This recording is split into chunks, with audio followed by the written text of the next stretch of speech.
Hello, Minecraft base tour kasi it's been like a week since ginawa namin tong base na to and ang dami na naming nagawa as in like ito yung una naming farm kasi like syempre need mo ng farm sa base mo.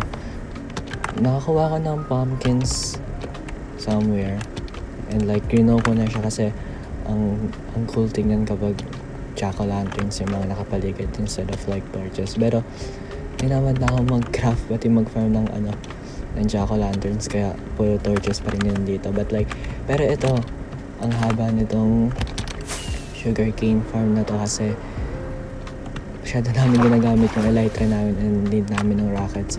Meron ako automated na version dito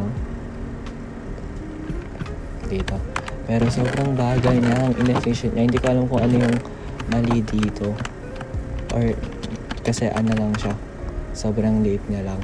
Pero nakakatamad na yan maghintay kaya ginagawa na lang namin manually dito. Tapos eto naman yung wheat farm ko kasi kailangan ko ng bread minsan pang breed ng mga villagers, which is sila. Ang dami pa niyan kaso namamatay sila or nakakataka sila kapag may ginagawa ako. Tinutok agad na yung chance na tumakas. And lahat sila actually nasa nether. Wait, ito yung base ko. Ang dami kong details na ginawa pero wala naman nakakapansin kasi kaming dalawa lang naman nila nasa nandito sa server. Like, yung mga, ayan, yung floating na jack-o'-lanterns, may chains pa siya sa taas. Tapos dito sa likod nito, sa mangroves, meron yung sa galing sa nether, yung parang quartz na sa taas. Nakalimutan ko yung pangalan. Ito, tapos ito yung mga tapos naka-sold campfire pa pero hindi naman siya napapansin. Tapos, ito yung una namin enchantment table. Hindi pa namin naayos kasi nakakatamad pa. Ito, nag-float lang siya kasi nakakatamad sirain yung mga wood na hindi pa natatanggal. Kasi ito, mga creeper explosions kasi naka-hard mode kami. Kaya nagtatago sila lagi sa likod ng trees. Ito naman yung sa mangrove. Actually, sobrang layo ng mangrove na biome. Like, 1,000 blocks away. Pero, dito, pinatubo namin kasi meron naman kaming skeleton farm right there. And nakakawa kami na maraming bone meal. Kaya, hindi kami masyadong magkukulang sa mga woods. Tapos, ito yung phantom farm namin, which is sobrang saglitan namin ginamit kasi nakahanap agad kami ng villager na may mending. Kaya lahat na ng gears namin naka-mending, hindi na kailangan ng elytra mag-repair gamit yung phantom membranes. Tapos ito naman yung elytra course, wala lang, bored lang kasi. Tapos lagi naman kami nagka-fly kaya ang saya lang niya. Okay, ayun yung ayun yung namin villager breeder. Hindi ko alam kung saan napunta yung isa dyan pero hindi naman na namin kailangan kasi ang dami-dami na dito. Sila na nagbe-breed dun. Tapos ito yung Fletcher namin na mura lang kasi sticks lang para sa emerald. Tapos unlimited naman yung supply namin ng sticks dahil sa bone meal namin. Tapos ito naman yung mending bago siya pakawalan kasi siya yung pinaka-importanting villager dito. Tapos wait, dun tayo sa entrance.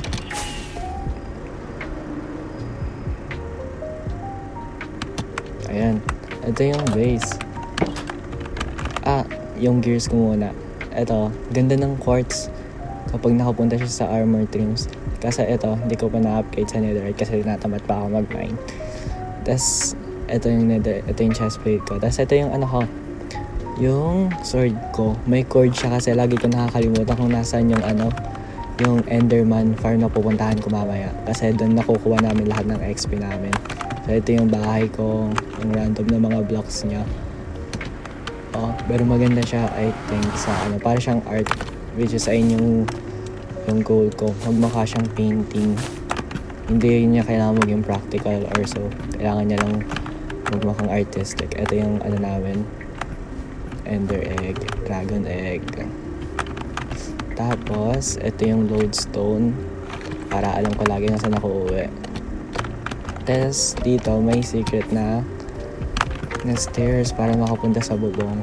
Pero ang ganda kasi magtatakbo dito dahil sa amethyst. Tapos makikita mo din sa baba yung I forgot. So makikita mo yun sa baba. Kasi ito ang ganda ng glass. Itong water na to, pupunuin ko siya ng axolotl kasi wala pa ako nahanap na lush cave. I mean, minahanap ako lush cave pero wala siyang water. May axolotl doon. Ito yung ship farm ko, di ko pa naayos, ang pangit pa. Ito, di ko din alam kung ano ginagawa ko dito. Ang ganda lang kapag may pattern. Okay, ito yun na yun sa mga villagers. Tulad na sila lahat kasi magkagabi na.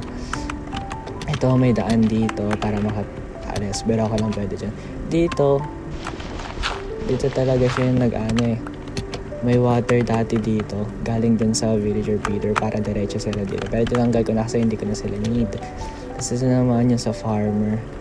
Di ko alam kung ba't ko siya ginawa ng isang spot. Pero parang ang empty kasi ng base eh. Pero hindi ko pa na inaayos yung interior. Tapos di naman ako ayos eh. Kaya ginawa ko na lang. Parang ginawa ko siyang sira-sira. Para kunyari, sobrang hirap ng villager. Dirt poor siya. Kasi literally, dirt tapos mga mud lang yun nasa baba. Si Lance. Di pa siya nag-start ng base. Gumagawa siya ng bridge. Tine-terraform niya to. Pero siya yung parang MVP dito sa server kasi halos lahat siya kumuha ng elytra, siya yung nag-beat sa Ender Dragon. Ako lang nag-last hit. Ay. Ito yung dito yung unang naming village. Nag-raid kami dito kaso lang namatay lahat ng villager. Kaya hindi namin nakuha yung hero of the village. Kaya pumunta kami sa isa pang village. Tapos doon namin nakuha yung hero of the village. Kasi sobrang layo niya. 3,000 blocks away ata dito. And punta tayo sa nether. Nandito lahat ng nakawala akong villagers kasi for some reason gusto nila lahat pumunta sa nether. Pero alam ko dahil ata yun yung may workstation ng cartographer dun sa taas kaya pinupuntahan nila. Tapos numulusot sila dito. Tapos dito din yung mga lama. Nasa na yan. Bumaba sila. Basta pag makikita kami mga nagagala-gala na villagers dyan. Ayun sila. Ayun yung wandering trader. Magulo yung nether namin kasi hindi pa namin naayos. Kasi pa lang 1 week pa lang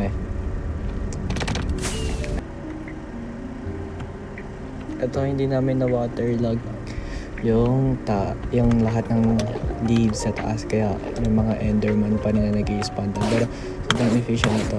Papakita naman